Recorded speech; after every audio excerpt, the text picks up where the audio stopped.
Hoje eu quero ministrar uma palavra ao seu coração para trazer luz acerca do poder para acelerar. Deus quer acelerar as coisas na sua vida. Nós estivemos orando agora há pouco com o pastor Carlos acerca de salvação. Às vezes você está orando pelo seu parente, às vezes você está orando, por um conhecido, um vizinho. Deus quer acelerar esse processo de salvação na vida dele. E esse é o ano para que as coisas o tempo seja encurtado nas nossas vidas. Mas olha, esse poder para acelerar, ele é o Espírito Santo, que a Bíblia chama também de unção. Essa unção do Espírito Santo, quando você nasce de novo, você crê no Senhor Jesus com o seu coração, confessa com a sua boca, o Espírito Santo, então ele vem habitar dentro de você. Ele é a vida de Deus que habita dentro de você. Essa é uma primeira experiência. Mas depois, você tem uma segunda experiência, que é a experiência de revestimento de poder, que a Bíblia chama, que nós chamamos também do batismo no Espírito Santo, com a descida lá em Atos, que fala a respeito do dia de Pentecostes. Mas depois disso não acabou. Paulo vai dizer aos Efésios que você não deve se embriagar com vinho, onde há dissolução, mas você deve se encher do Espírito Santo. Essa é a unção e a capacitação para você viver a sua vida cristã. Acredite em mim, não tem como ser crente sem poder de Deus. Porque a vida cristã é uma vida sobrenatural. Por exemplo, o trabalho de um líder, de um ministro na casa de Deus. Ele não tem poder para curar o enfermo. Ele não tem por si só poder para convencer uma pessoa para ser salva. Ele não tem poder para poder libertar a pessoa, poder que eu falo em si mesmo. Não tem. Ele precisa da unção do Espírito Santo, porque todas essas coisas são sobrenaturais. Quantos estão entendendo o que eu estou dizendo? E para lidar com coisas sobrenaturais, você precisa também de um poder sobrenatural. E nessa noite eu quero compartilhar com os irmãos e trazer entendimento acerca de, vamos dizer, princípios naturais que produzem poder e fazer uma aplicação desses princípios naturais que produzem poder com princípios que geram poder, unção do Espírito Santo na sua vida. O primeiro é a pressão. Pressão. Eu acho que é uma característica nossa de brasileiros, rejeitarmos todo tipo de pressão.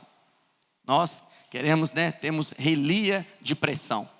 Mas olha, pressão gera poder. Fala assim comigo, pressão gera poder. Esse poder, o apóstolo Paulo, é algo que ele ansiava. Está escrito lá em Filipenses 3, do versículo 9 ao 11. Olha o que Paulo diz.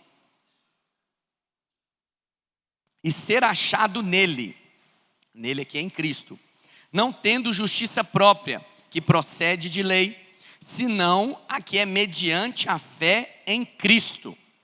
A justiça que procede de Deus, baseada na fé, para o conhecer e o poder da sua ressurreição. Presta atenção no que eu vou te dizer. A palavra de Deus diz que você foi incluído na morte de Cristo e incluído na ressurreição de Cristo. Quando Cristo morreu, nós morremos com Ele. Essa morte, ela sepulta o velho homem, a velha criação que era dominada pelo pecado. Mas também tem a ressurreição. Quando você ressuscita com Cristo, você ressuscita agora para uma nova vida. A palavra de Deus vai dizer que é viver em novidade de vida.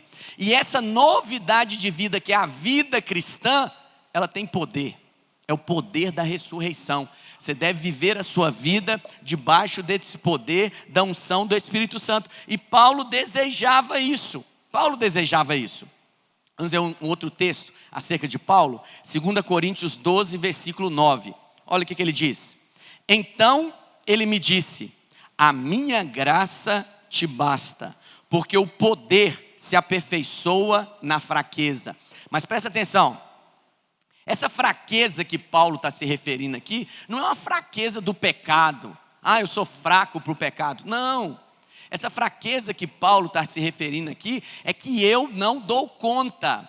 Eu não dou conta de exercer meu ministério pelas minhas próprias forças. Eu não dou conta de ser um pai pelas minhas próprias forças. Eu não dou conta de ser um marido que deveria ser pelas minhas próprias forças. E aí o que diz? Quando você mostra que você não dá conta diante de Deus, o poder de Deus se aperfeiçoa aonde você não dá conta. Mas até você chegar nesse nível, porque nós achamos que damos conta de muita coisa. Enquanto você acha que dá conta, enquanto você não demonstra essa fraqueza diante de Deus, Deus não pode agir. Porque o poder de Deus, ele é aperfeiçoado. Ele age somente na sua fraqueza. E aí Paulo diz, de boa vontade, pois, mais me gloriarei nas fraquezas, para que sobre mim repouse o poder de Cristo. Então a vontade de Paulo era poder de Deus, poder de Deus. E poder é gerado por pressão. Por exemplo, para um veículo se locomover, né, um veículo aí que anda abaixo de combustível, ocorre uma explosão no motor, e essa explosão faz essa pressão da explosão gera um poder que vai locomover esse veículo. Esses motores de navios, né, e outros veículos de locomoção também são movidos por esse poder que é gerado na pressão. Vou te dar duas coisas que geram pressão nas nossas vidas. Você tem a pressão da necessidade e você tem a pressão de um sonho, de um desejo. O que é isso? Vamos supor que você não tem carro. E você mora longe. E você precisa de um carro. Isso é uma necessidade. E aí você fala, Senhor, eu preciso de um carro. Senhor, eu preciso de um carro. Só que olha, vamos supor que a sua necessidade seja essa bala aqui. E aí você colocou lá dentro de uma panela no fogo. Se você ligar o fogo, essa água vai começar a ferver. E o seu problema está lá dentro. Só que se você não tampar a panela, esse vapor vai sair e não vai gerar pressão. Para que a pressão seja gerada, o que você tem que fazer? Tampar a panela. O que é a sua necessidade? Ter um carro. Então o que você faz? Você gera pressão. Senhor, eu preciso de um carro. Minha família, às vezes nós estamos locomovendo debaixo de chuva, Uber é difícil, ônibus aqui na minha cidade é difícil, Senhor, me dá um carro, me dá um carro, me dá um carro, eu preciso de um carro, Senhor. Senhor, eu não vou sossegar. Você começa orando, depois você já começa chorando na presença de Deus, depois você já começa gritando na presença de Deus. O que está acontecendo? Você tampou a panela, está com pressão.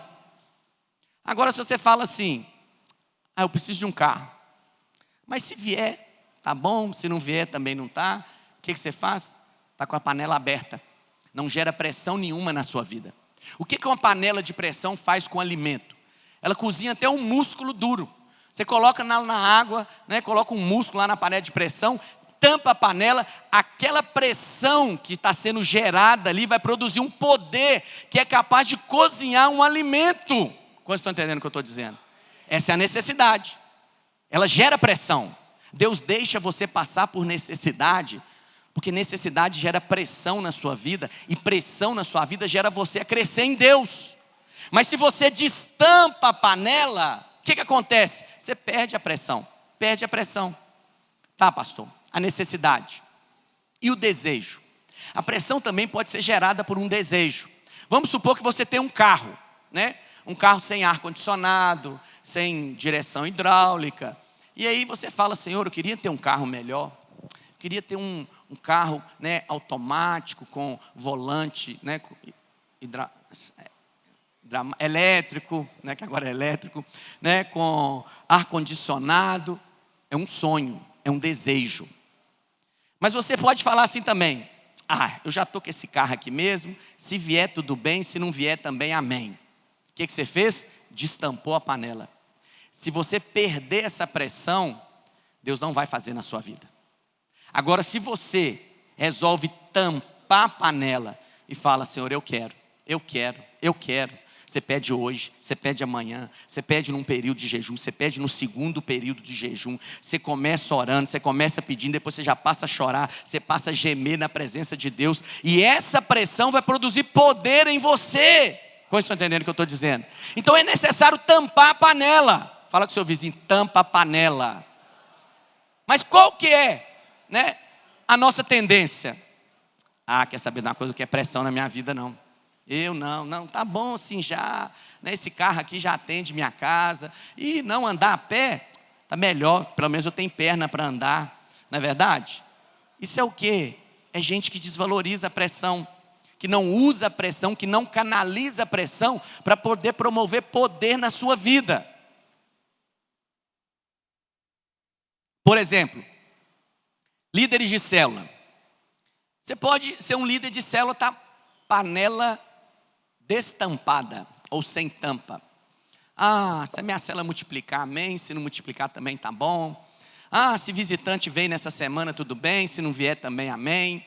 Se eu mandar gente para o encontro, tudo bem. Se eu também não mandar, amém. O que acontece com você? Você não cresce na sua liderança. É preciso que haja uma pressão. Mas essa pressão, tudo bem que talvez o seu discipulador ou o pastor da sua rede coloque uma pressão sobre você para multiplicar, para mandar gente pelo encontro. Amém. Para o encontro, amém. Mas o melhor é essa pressão vir de um coração que quer gerar filhos para Deus. Senhor, eu fui colocado líder, o Senhor me chamou e eu vou ser um líder frutífero. Senhor, eu tenho um chamado da parte do Senhor. A minha célula vai multiplicar. E quando você sai da sua célula, os irmãos, ninguém tem gente para mandar para o encontro. Ninguém levou visitante. Você vai para casa e chora na presença do Senhor. Senhor, me usa. Pai, me dá da tua unção, capacitação. Pai, eu quero ser um líder frutífero na tua casa. Isso é um líder tampa fechada. Como estão entendendo o que eu estou dizendo? Até a tampa está caindo. Entende, irmãos? Pressão. Pressão vai gerar poder na sua vida. O que muitos não entendem é que eles querem poder, mas Deus dá pressão. E aí quando a pressão vem para gerar o poder, ele escorrega. Como é que eu sei, pastor, que eu estou aproveitando a pressão? É quando você canaliza a pressão para Deus. O que é canalizar a pressão para Deus? É aquela válvula da panela de pressão que você vai para diante do Senhor. A válvula, ela deixa escapar a pressão da panela, para não deixar explodir, né, a panela de pressão. Mas essa válvula é um canal para você ir para Deus. Você direciona toda essa pressão que você está sofrendo e passando para Deus. Por exemplo, pecado. Às vezes você é nervoso, perde a paciência por qualquer coisa. E aí você fala, Senhor, eu não aguento isso na minha vida. Minha mulher já reclama tanto, meus filhos já reclamam tanto. Senhor, muda isso em mim. Se você for um crente, panela destampada, mas também eu faço isso tão bom aqui na minha casa. O que é, né, ficar nervoso de vez em quando ou sempre? Não é nada. Mas se você for um crente panela fechada, você fala, Senhor, eu não tolero isso na minha vida mais. Ou o Senhor me muda, ou o Senhor me muda. Esse é Jacó no Val de Jaboque. Ou o Senhor me abençoa aqui, ou eu não largo o Senhor. E aí o que o Senhor fez com Jacó naquela pressão? Tocou na junta, na coxa dele. E Jacó passa agora a mancar, porque ele foi mudado. Fala assim comigo, pressão gera mudança. 2 elementos naturais que passam por pressão: o carvão e o diamante. A composição química dos dois são idênticas. Isso são 2 crentes. O crente, ele já tem a natureza. Os crentes são iguais na natureza. Mas Cristo quer produzir realidade na sua vida. Sabe como é que a realidade é produzida? Na pressão. O que é o carvão? O carvão é alguém... Estão prestando atenção nos vocês dois aí, ó. Fala com eles aí. Senão vocês vão prestar atenção neles e vão olhar para mim. Olha para mim. O que é o carvão? O carvão, ele, apesar de ter a mesma composição do diamante, ele não passou por pressão, por fogo, por tempo. E aí ele não correu nele, apesar de ter a mesma natureza, uma realidade diferente. Deus não somente mudou a sua natureza, Ele quer produzir em você uma realidade. Mas essa realidade é produzida através da pressão. às vezes é a pressão da necessidade, às vezes é a pressão de um sonho, às vezes é a pressão de um pecado, né? E você quer aquilo removido da sua vida, você não aceita mais conviver com aquilo. Quando é que você tampa a panela? Quando você fala, Senhor, eu não vou viver mais assim. Acabou isso na minha vida, acabou essa circunstância, essa enfermidade, eu não tolero isso mais. Isso não é padrão de Deus para minha casa. Eu vou orar todos os dias, eu não vou dar sossego ao Senhor e nem vou descansar, porque o Senhor vai mudar a minha sorte, vai mudar a minha sorte. Isso é panela tampada, irmãos. E essa pressão tem poder sim de mudar realidades na sua vida. Mas é preciso que você tampe a panela. Que você não, porque pressão é desconfortável, não é desconfortável?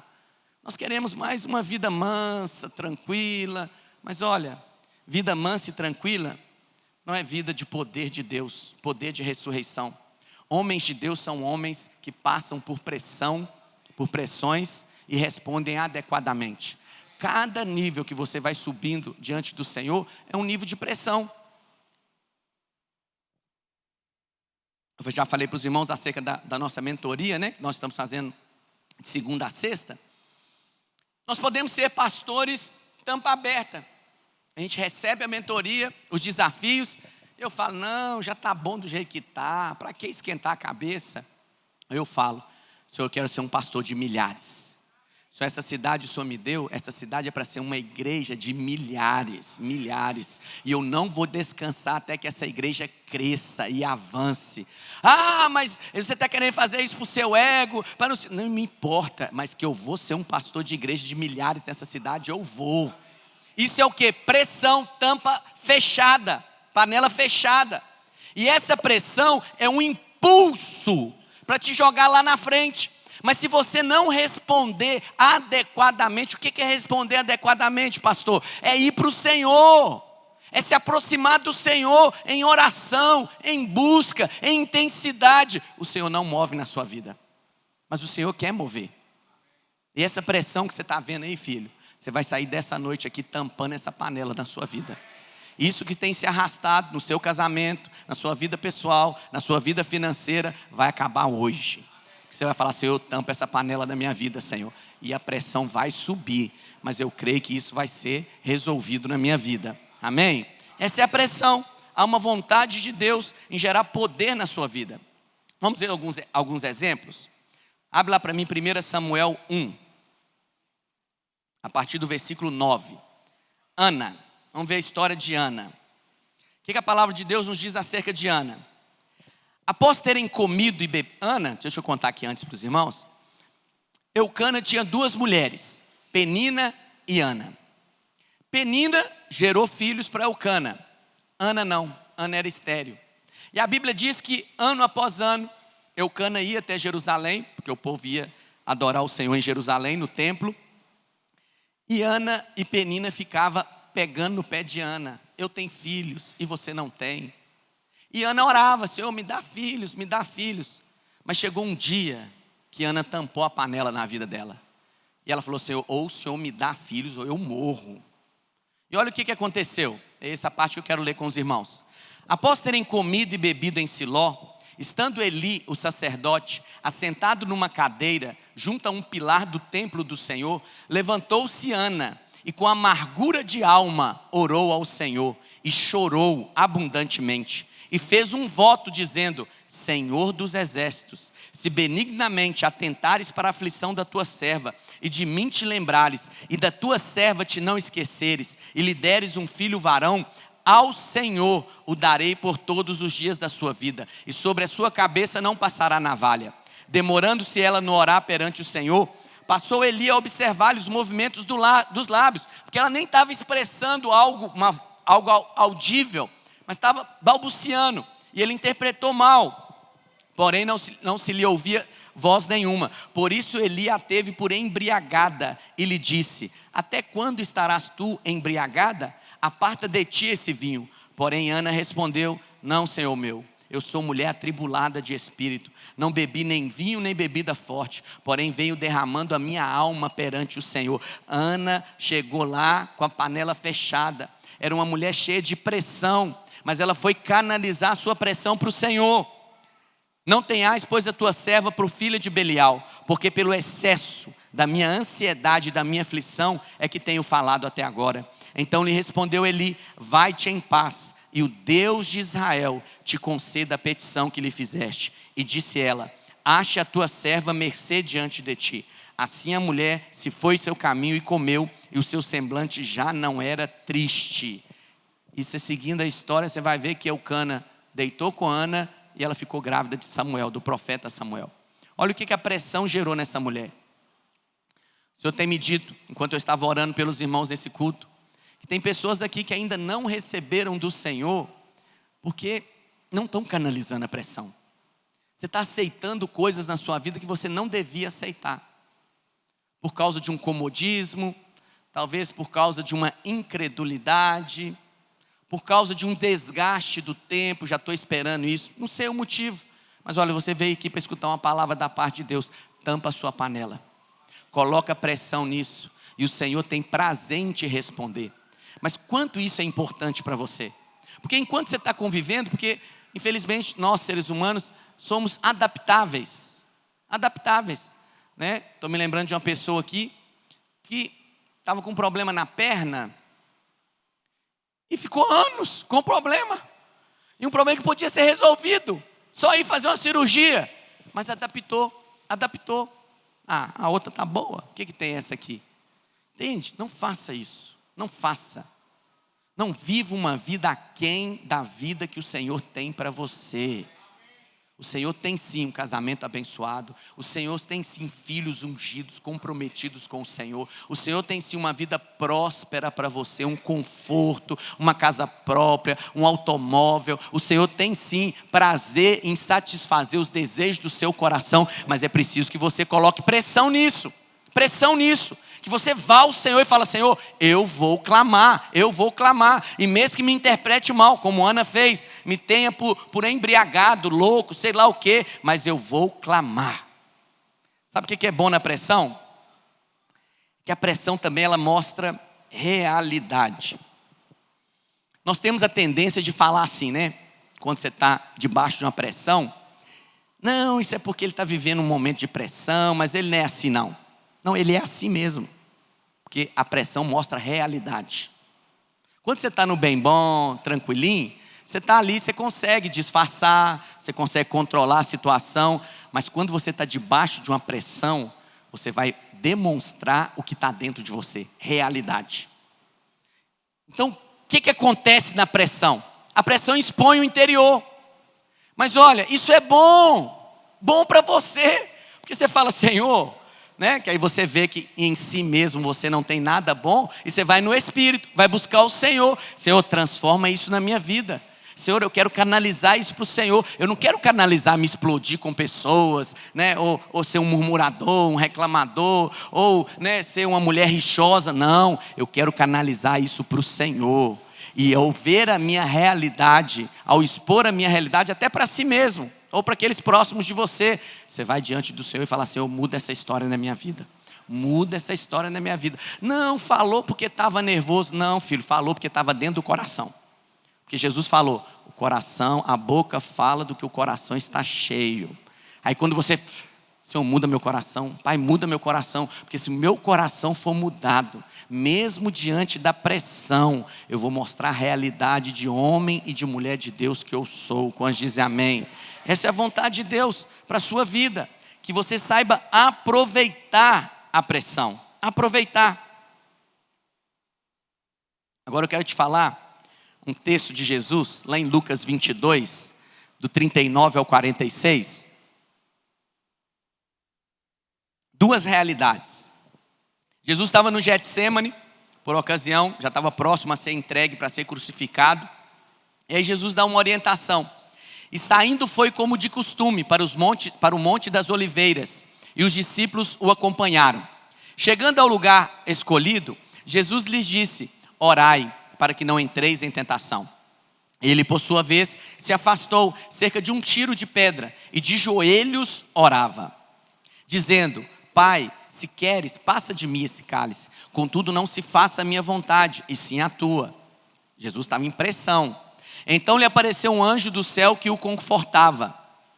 E estando em agonia, a pressão aumentou, orava mais intensamente. E aconteceu que o seu suor se tornou como gotas de sangue, caindo sobre a terra. Levantando-se da oração, foi ter com os discípulos. E os discípulos, o que eles estavam fazendo? Dormindo. O pastor estava tão triste que eu até peguei no sono. Isso é tampa aberta, tampa aberta. Você está triste? Você está atribulado de alma? Você está angustiado, preocupado? Vai orar, vai orar. Está piorando? Vai orar mais intensamente, vai buscar. Está piorando? Vai clamar, vai gritar na presença de Deus. Mas só para quando o negócio estiver resolvido. Quantos entendem o que eu estou dizendo? É o padrão do Senhor, não é dormir. Não é fingir de conta que não acontece, não. É o padrão do Senhor. É isso que a pressão vai produzir em você, poder de Deus. Segundo princípio, que gera poder nas nossas vidas, impulso. Impulso, uma locomotiva, né, um trem, se ele estiver parado, você consegue colocar uma estaca de madeira no trilho que mantém aquele trem parado, aquela locomotiva. Mas se esse trem estiver a 100 km por hora, ele atravessa a parede, ele empurra carreta. O que isso aponta? Impulso. Impulso aponta para motivação. Gente motivada é gente que avança. Gente motivada é gente que tem poder para fazer as coisas acontecerem. Neemias estava envolvido na reedificação dos templos, né? Dos muros de Jerusalém. E lá em Neemias 4, versículo 6, a palavra de Deus diz assim: assim edificamos o muro, e todo o muro se fechou até a metade de sua altura. Irmãos, depois você pode ler o profeta Neemias. Era uma resistência. Sambalate e Tobias se levantaram para caluniar. Era uma resistência para eles edificarem os muros de Jerusalém. Mas mesmo diante das resistências, mesmo diante das dificuldades, eles não pararam. Por que eles não pararam? Porque o povo tinha ânimo para trabalhar. É preciso ser alguém motivado. Motivado. Olha, você tem que ser motivado mesmo, é pelo Senhor. Mas nós temos coisas externas que nos motivam. Por exemplo, pessoas podem te motivar. Não é verdade? É muito bom quando uma pessoa próxima a você é sempre alguém que está te dando palavras de afirmação, ânimo, encorajamento, fé. É muito bom. Circunstâncias podem te motivar, circunstâncias favoráveis, obviamente. Emoções podem te motivar, emoções boas, não é verdade? Resultados podem te motivar, mas isso tudo vamos dizer, não é confiável. Porque uma hora a pessoa pode te motivar, mas outra pessoa pode te desmotivar. O exemplo disso é com Jesus e Pedro. Jesus está compartilhando, é necessário que eu vá, né, que eu seja sacrificado. Pedro falou o que com Jesus? Não, Senhor, para que o Senhor vai fazer isso? Não precisa disso. Pedro estava fazendo o quê? Desmotivando o Senhor a cumprir o propósito da vida dele. Mas aí o que Jesus falou? Arreda de mim, Satanás, porque você não cogita das coisas de Deus, mas das coisas do mundo. O mundo é um mundo que vai sempre te desmotivar, principalmente em relação às coisas da igreja, da vida cristã. Mas você tem que ser alguém que é motivado, reanimado pelo Senhor. A Bíblia conta que certa vez Davi saiu para uma batalha, e quando ele retornou, nessa época ele morava em Ziclag, quando ele retornou para a cidade, a Bíblia diz que os inimigos haviam invadido a cidade, saquearam, levaram as mulheres e as crianças cativas, e eles ficaram muito angustiados, muito angustiados. Projeta para mim, 1 Samuel 30. Ficaram muito angustiados. A partir do versículo 6, do 1, perdão. E a Bíblia diz assim: sucedeu, pois, que chegando Davi e os seus homens ao terceiro dia a Ziclag, já os amalequitas tinham dado com ímpeto contra o sul, e Ziclag e a esta ferido e queimado. Tinham levado cativas as mulheres que lá se achavam, porém a ninguém mataram, nem pequenos nem grandes, tão somente os levaram consigo, e foram o seu caminho. Davi e os seus homens vieram à cidade, e ei-la queimada, e suas mulheres, seus filhos e suas filhas eram levados cativos. Então Davi e o povo que se achava com ele ergueram a voz e choraram até não terem mais forças para chorar. Também as 2 mulheres de Davi foram levadas cativas, Ainoã, a jezreelita, e Abigail, a viúva de Nabal, o carmelita. Davi muito se angustiou, porque o povo falava de apredejá-lo, porque todos estavam em amargura, cada um por causa de seus filhos e de suas filhas. Porém, Davi se reanimou no Senhor seu Deus. Busque ânimo em Deus. É muito bom, como eu disse, ter pessoas, circunstâncias favoráveis, mas isso tudo é transitório. Às vezes estão, às vezes não estão favoráveis. Busque ânimo no Senhor. O Senhor sempre tem uma palavra de ânimo para liberar sobre a sua vida. Josué. Moisés morreu, o líder da nação. Josué era servo de Moisés e agora a liderança se foi. E Deus fala: Josué, sê forte e corajoso. O Senhor animou Josué para exercer a liderança dele frente àquele povo, para substituir Moisés. O Senhor tem que ser o seu ânimo, filho. O Senhor tem que ser o seu ânimo. Você tem que conhecer a palavra de Deus, buscar nas promessas que estão na palavra e se reanimar diante delas. O que o Senhor tem para dizer para você? Todas as coisas vão cooperar para o seu bem. O que o Senhor tem para dizer para você? Quem vai ser contra você? Ele é por você. O que o Senhor tem para dizer por você, para você? Aquele que não poupou o seu próprio filho, antes o entregou, o que Ele vai te negar? O que o Senhor tem para dizer para você? Você é filho, você é amado, você foi justificado. O caminho está aberto pelo sangue do Senhor Jesus Cristo. Venha com ousadia e intrepidez diante do trono da graça e pede que papai vai te dar. Amém? Mas você tem que canalizar, você tem que buscar, você tem que motivar, se motivar no Senhor. Um outro exemplo de alguém que se motivava em Deus, Daniel 1:8. Resolveu Daniel firmemente não contaminar-se com as finas iguarias do rei, nem com o vinho que ele bebia. Então pediu aos chefes dos eunucos que lhe permitisse não contaminar-se. Não tinha ninguém lá para falar com Daniel, não tinha o sacerdote. Daniel, não se contamine. Só tinha Daniel e Deus. Deus é o seu motivador. O Espírito Santo que habita dentro de você, ele é o poder de Deus para te fazer caminhar. Quando dizem amém? Esse é o impulso, é a motivação que o Senhor tem para nós. Então, poder é gerado por pressão. A pressão, eu tenho que tampar a panela e canalizá-la para Deus. Poder é gerado por motivação. Por isso que você tem que ir o tempo todo, lá no templo, a palavra de Deus diz que o sacerdote ele tinha que manter o fogo do altar aceso continuamente. Hoje nós somos esse altar. Você tem que manter o seu fogo aceso continuamente. Você tem que ser alguém que tem vida. E quem é que gera essa vida? Você já tem essa vida, que é o Espírito Santo de Deus que habita em você. Mas você tem que ser alguém intenso na presença de Deus. E quando é que você bota lenha na fogueira? É de manhã cedo. De manhã cedo você acorda, meu filho. Você já, em vez de você ir ver as notícias do dia, ou abrir lá as redes sociais, você vai para a presença de Deus e fala: Senhor, eu sou ungido do Senhor.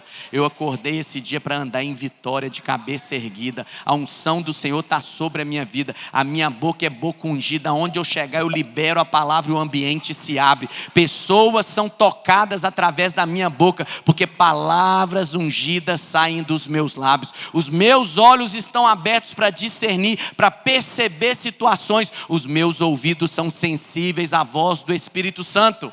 E as minhas mãos são mãos aonde eu toco prospera. Você está motivado pela palavra de Deus. E isso vai gerar poder na sua vida. Mas há um terceiro princípio, que é de concentração. Você pegar uma água, irmãos, um laser, de água, ele é capaz de, por causa da concentração, de cortar uma pedra de granito. Concentração tem a ver com foco. Foco. Você tem que ser alguém focado. O que você quer?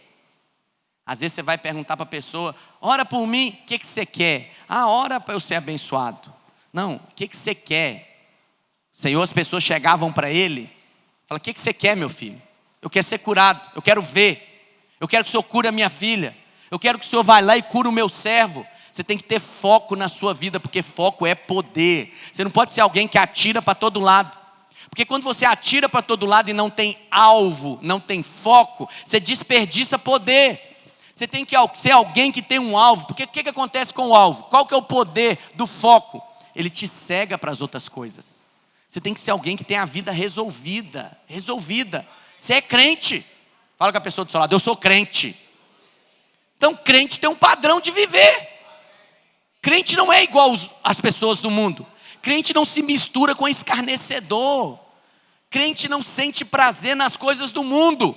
Ah, pastor, mas eu estou sentindo. Tampa a panela e fala, Senhor, isso não é certo. Como é que eu, Senhor, vou poder sentir prazer nas coisas do mundo? Senhor, isso vai ser resolvido na minha vida hoje. O Senhor tira esse desejo de dentro de mim. Isso não é padrão de Deus para a minha vida. Mas tem que colocar pressão. Quantos entendem o que eu estou dizendo? Tem que colocar pressão. Resolve a sua vida, tenha foco na sua vida. Pessoas centradas, focadas, são pessoas que desfrutam de uma vida plena e abundante, porque concentração gera poder. Vamos ver exemplos bíblicos. Filipenses 3, versículo 13 e 14.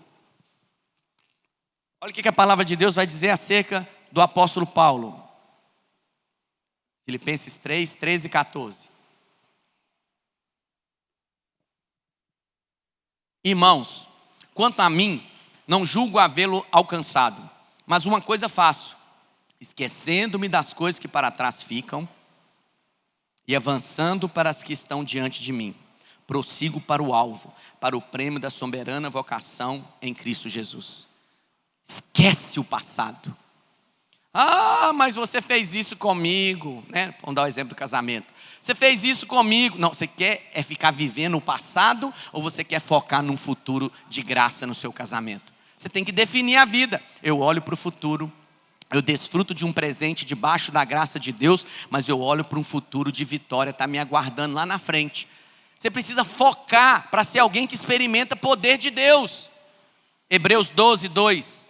Olha o poder do foco.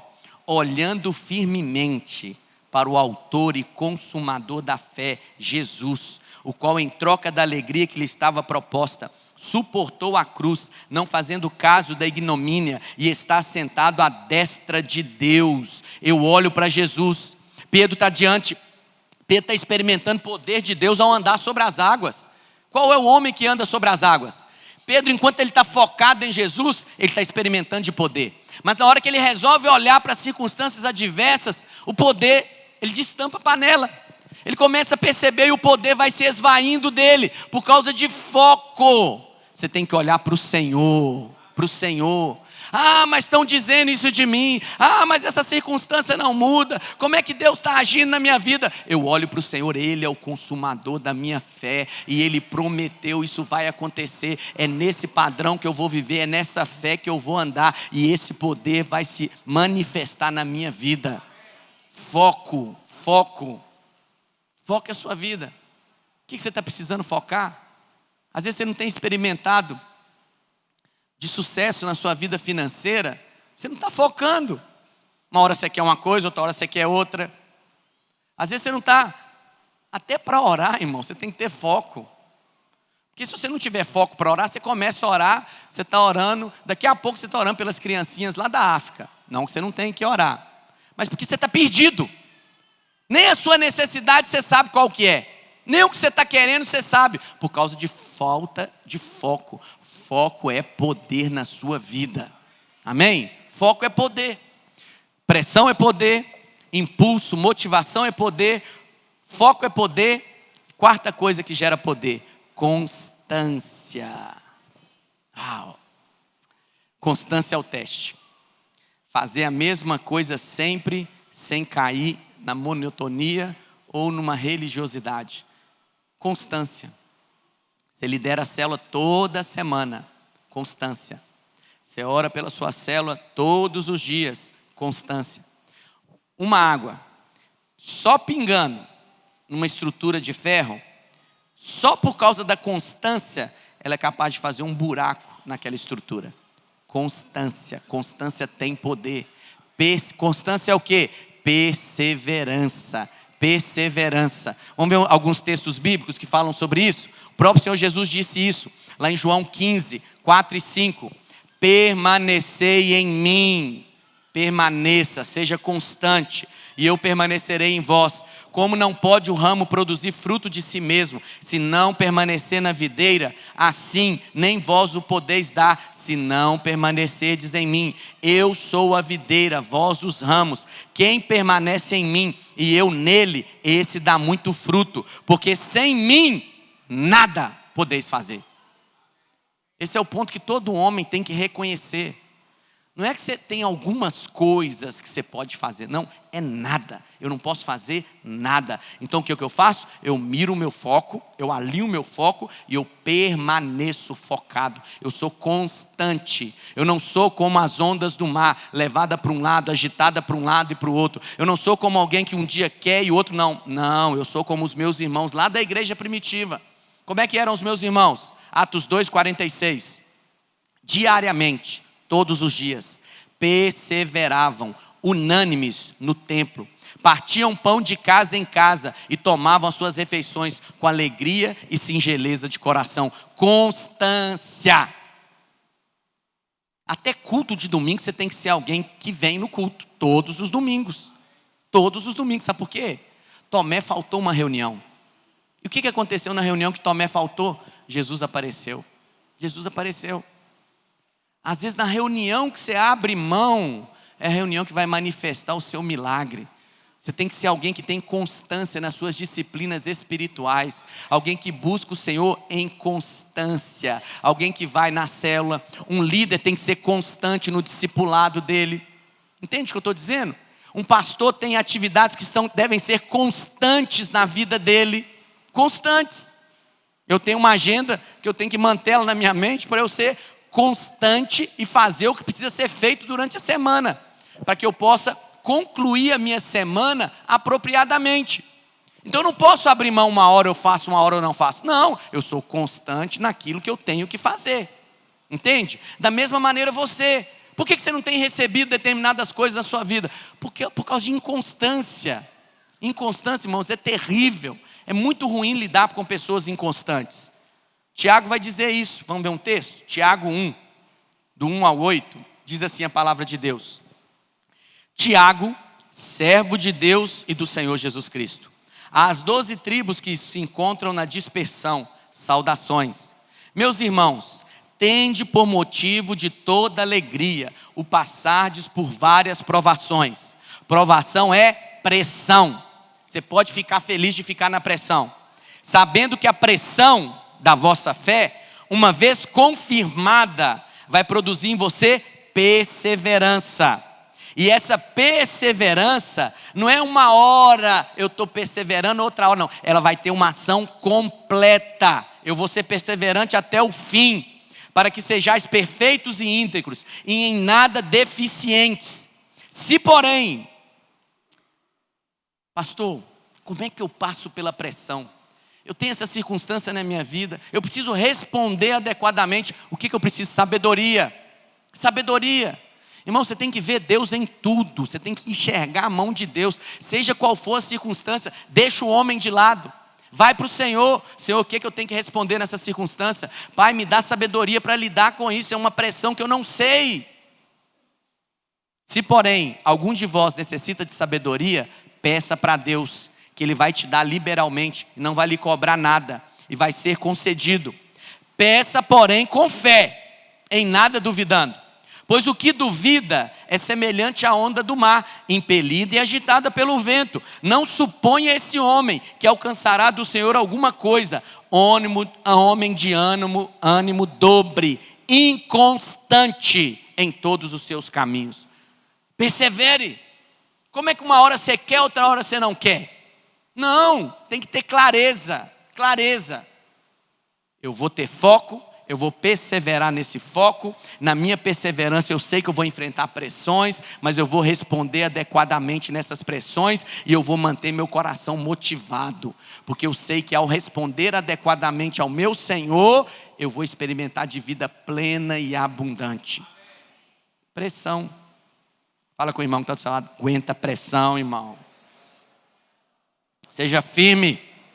E por último, associação. O que é associação? Vamos ao exemplo aí do mundo natural. As roldanas.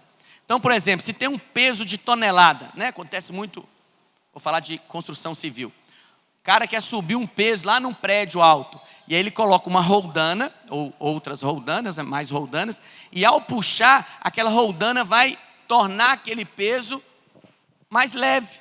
De maneira que ele vai exigir dele menos força para subir um peso pesado. Um peso pesado, né? Tá bom isso. Um peso grande. Isso se chama associação. Presta atenção no que eu vou te dizer. Nós não fazemos nada sozinhos. Estava dando aula essa semana no seminário. E nós vimos lá 2 princípios. Você tem o princípio da vida individual, que é o princípio de Gênesis. Gênesis, Deus tratou com homens. Tratou lá com Abel, com Enos, com Enoque, com Abraão, com Isaac, com Jacó e com José. Mas você tem o princípio do coletivo no Êxodo. Porque olha, o teste é o coletivo. Você pode viver a sua vida cristã lá na sua casa, sozinho, mas Deus quer uma vida corporativa. Você tem um nível de unção na vida individual, mas tem um nível muito maior de unção e de poder na vida coletiva. E no final é vida coletiva, porque é a nova Jerusalém. É vida coletiva. E o que é a vida coletiva? Essa unidade, essa associação que vai fazer com que o poder aumente. Com que o poder aumente. Então, né, eu sou o pastor dos irmãos, sozinho eu não dou conta mesmo não. Mas o que o Senhor faz? Levanta homens na equipe, homens aliançados, outros homens levantam outros homens. É como Moisés lá pastoreando o rebanho da casa de Israel. Nós precisamos de unidade, unidade de propósito. Eu louvo a Deus porque nós somos uma igreja em unidade de propósito. E sabe o que acontece? A carga é leve, porque nós entendemos isso. Mas olha, associações também podem ser ruins. Por exemplo, o exemplo de Pedro, que eu acabei de falar com você. Pedro falou com o Senhor: não, Senhor, não faz isso não. O que Pedro? Era uma associação que não estava contribuindo para o Senhor cumprir o propósito dele. Paulo vai dizer lá em 1 Coríntios 15, 33, ele diz assim: não vos enganeis, as más conversações corrompem os bons costumes. É preciso que você entenda. Tem associação que vai gerar poder na sua vida. E tem associação que vai tirar poder. Não tem neutralidade.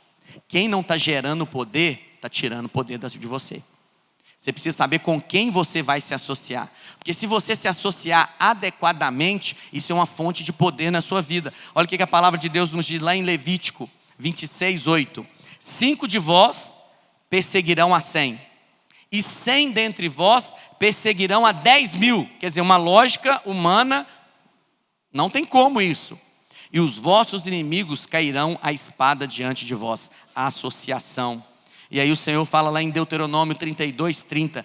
Como poderia um só perseguir 1.000 e 2 fazerem fugir 10.000, se a sua rocha lhos não vendera e o Senhor lhos não entregara?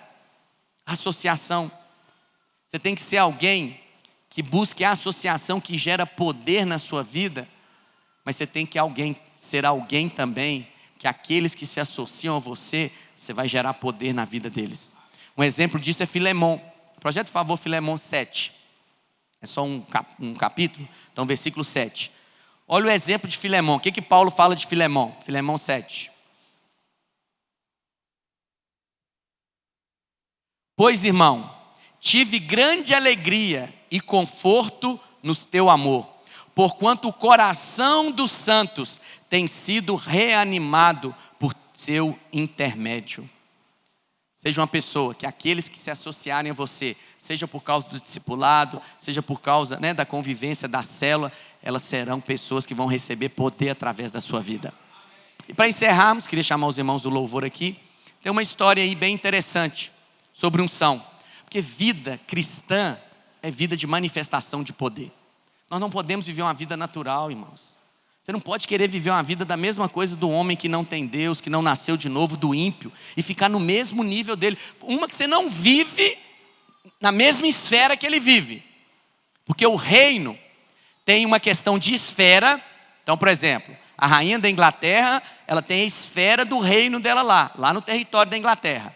Então você tem o império das trevas agindo nesse mundo, e você tem o reino do filho do seu amor. Você está em outra esfera. Mas também é uma questão de natureza. No reino, né, natural aqui, você tem reino animal, reino vegetal, reino mineral. Cada um deles que pertence a esse reino, eles pertencem a esse reino por causa da natureza deles. Mineral é mineral, vegetal é vegetal e animal é animal. Mas você está num outro reino acima dele. Você está no reino da natureza celestial. É isso que você tem. E isso manifesta poder. Então o jovem chegou para um mestre e falou: mestre, o que é unção? E aí esse mestre olhou para ele, olhou ao redor e fez uma ilustração. Está vendo aquele pássaro ali cantando naquele poste? Isso não é unção. Está vendo aquele boi ali pastando naquele gramado? Isso não é unção, porque isso são coisas naturais de acontecer. Agora, no dia que você vê um boi cantando em cima de um poste e um pássaro pastando no capim, isso é unção. Quantos querem manifestar unção nesses dias? É esse tipo de vida que Deus tem para você. Vamos ficar em pé? Os irmãos vão preparar os elementos da ceia, mas antes eu quero orar com você. Tempo de jejum é tempo de aumentar a pressão. Eu tenho compartilhado com os irmãos que um dos alvos que você tem que orar é por unção. Senhor, eu não quero viver a minha vida cristã no natural. Eu quero unção, poder de Deus se manifestando na minha vida. E essa é uma oração, irmãos, que ela não se esgota. Por que não se esgota? Porque não tem como você atingir o ápice. A unção, Deus libera a unção para algo, né? Eu orei: Senhor, libera uma unção para ministrar o culto. Mas acabou que acabou. Eu tenho que orar para Deus me dar uma unção para viver a segunda-feira, para Deus me dar unção para eu conduzir a minha casa, para Deus me dar unção para dar aula no seminário, para Deus me dar unção para o próximo culto. Unção é uma oração que você tem que fazer todos os dias debaixo de pressão. Senhor, me dá unção. Se não for debaixo da tua unção, eu não vou fazer. Eu não saio para fazer. Eu não admito viver uma vida cristã na mediocridade, na naturalidade. Tem poder de Deus disponível para a minha vida. E é nesse poder que eu vou viver. Quando diz amém? Erga suas mãos ao Pai. Fala para o Pai: Senhor, em nome de Jesus. Pede Ele para derramar unção sobre a sua vida. Pede Ele para livrar você da naturalidade. Para manifestar unção na sua vida, lá na sua casa. Quando você estiver liderando o seu lar. Para manifestar unção na sua vida, no seu trabalho, na vida da igreja. Comece a orar.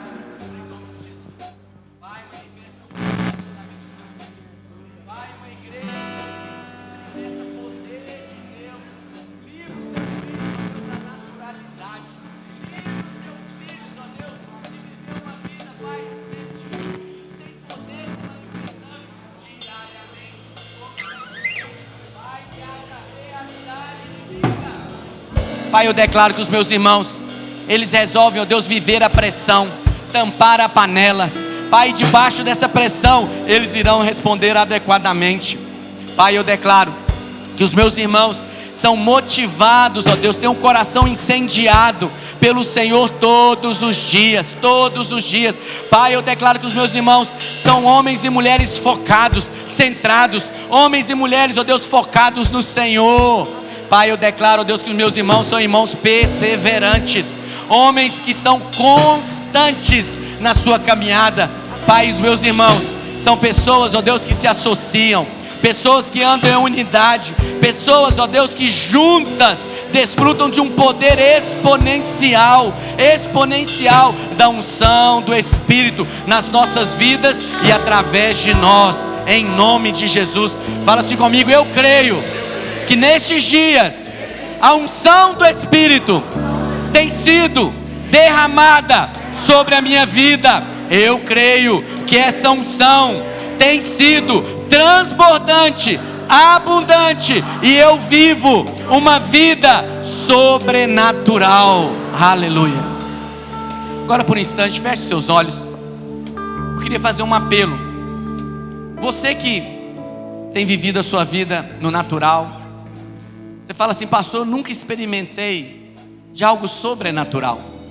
Sempre vivi minha vida naquilo que eu achava que estava certo, no que eu podia fazer. Eu dependia na minha inteligência natural, na minha força humana.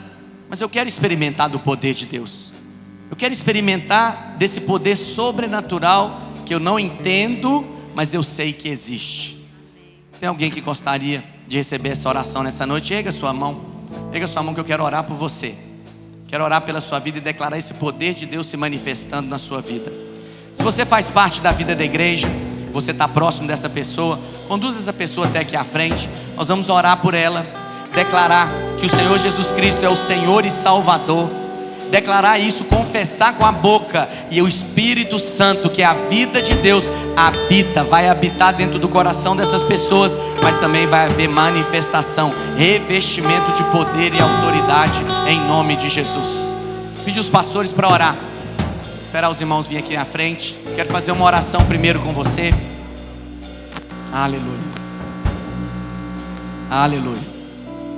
Os irmãos que vieram à frente, fala assim comigo: eu creio que o Senhor Jesus é o único Senhor e Salvador da minha vida. Eu creio que Ele é Deus, veio a essa terra, se fez homem, habitou entre nós, foi para uma cruz, tomou o meu lugar, Ele morreu, ressuscitou ao terceiro dia, subiu aos céus e voltará para me buscar. Eu reconheço o Senhor Jesus como meu Senhor e meu Salvador. Aleluia. Agora os pastores vão orar para que o Espírito Santo revista cada um desses homens e dessas mulheres, enquanto os irmãos vão ministrar o cântico e os céus vão distribuir os elementos da ceia. Ore com essas pessoas, peça o Espírito Santo para trazer revestimento.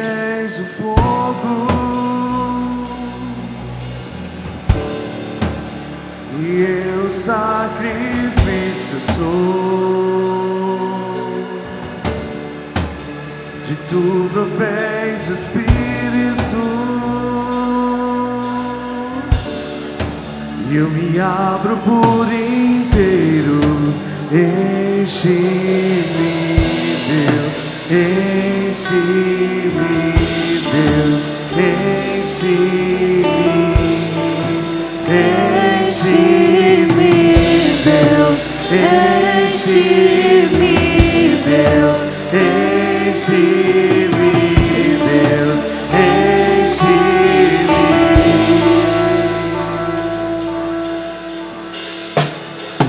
Tu provês o fogo e eu o sacrifício eu sou.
Aleluia. Alguém ficou sem receber algum elemento? da ceia, aqui no meio, vocês vão. Tem aí também. Mantenha sua mão erguida até que você receba, para facilitar o acesso ao servo. Irmãos, ficou difícil orar com o cálice, né, e com o pão. Depois de nós participarmos da ceia, nós vamos ministrar a canção mais uma vez. E essa vai ser sua oração. Uma oração intensa e debaixo da pressão. Amém? Erga o seu pão aos céus. Fala assim comigo: este pão é o corpo de Cristo. Por meio do sacrifício de Cristo, eu obtive acesso à presença de Deus. Por meio do sacrifício de Cristo, eu sou abençoado com toda a sorte de bênçãos. Erga o seu cálice. Fala: este cálice é o sangue da nova e eterna aliança. Por este sangue eu fui justificado. Este sangue está sobre a minha vida. Por este sangue, pisa aí no chão, eu piso na cabeça do diabo. O diabo não pode tocar na minha vida, nem da minha casa, porque nós estamos debaixo do sangue de Jesus. Aleluia. Come e beba da ceia nessa noite.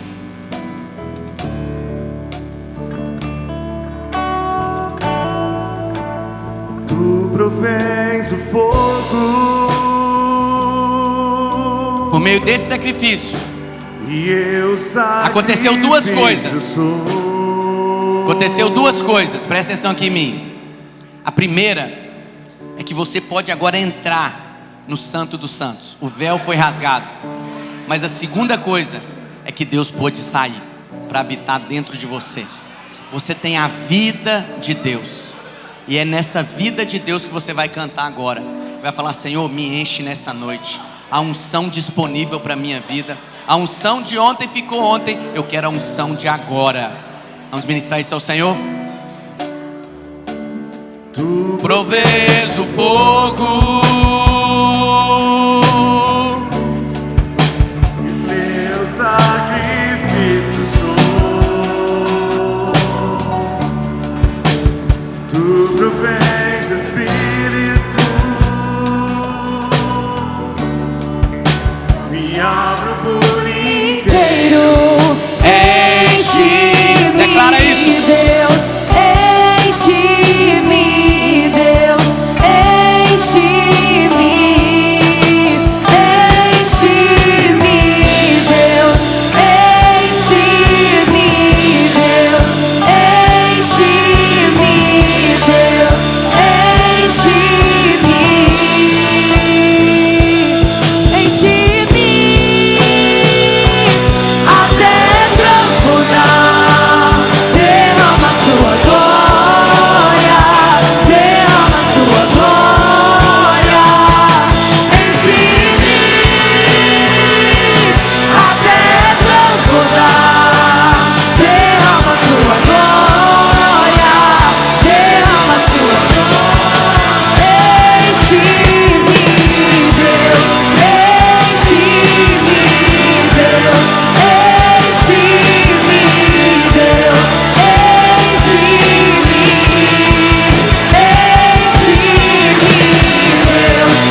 Antes de nós encerrarmos, queria que você orasse com um parente seu, se for o seu cônjuge ou alguém da sua casa.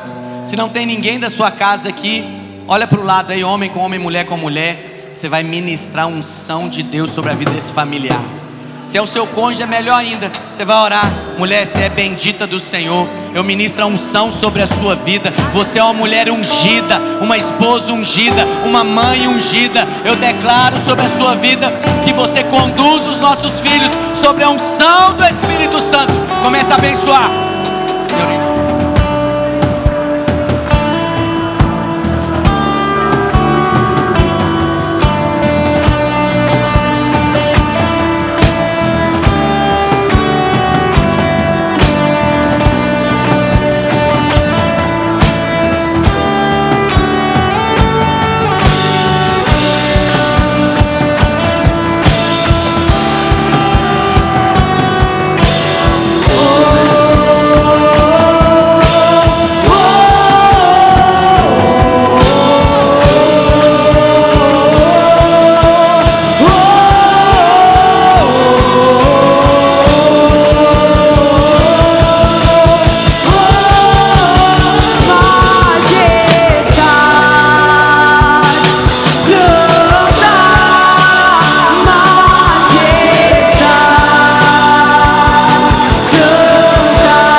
Senhor, aleluia, aleluia. Irmão, jamais abre mão da presença do Senhor. Não admita que a sua casa seja um lugar sem presença. Não admita que na sua célula seja um lugar sem presença. A presença é a unção de Deus se manifestando em nós e através de nós. Pega suas mãos ao Pai. Declara assim comigo: eu sou ungido do Senhor. A unção do Senhor está sobre a minha vida. Eu vivo direcionado e debaixo dessa unção.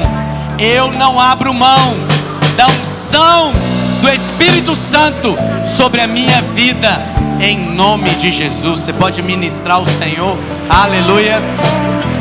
E amanhã 6 horas a live, 7h10 a oração aqui no prédio, 19h30 o nosso culto de oração. Tenha uma semana abençoada.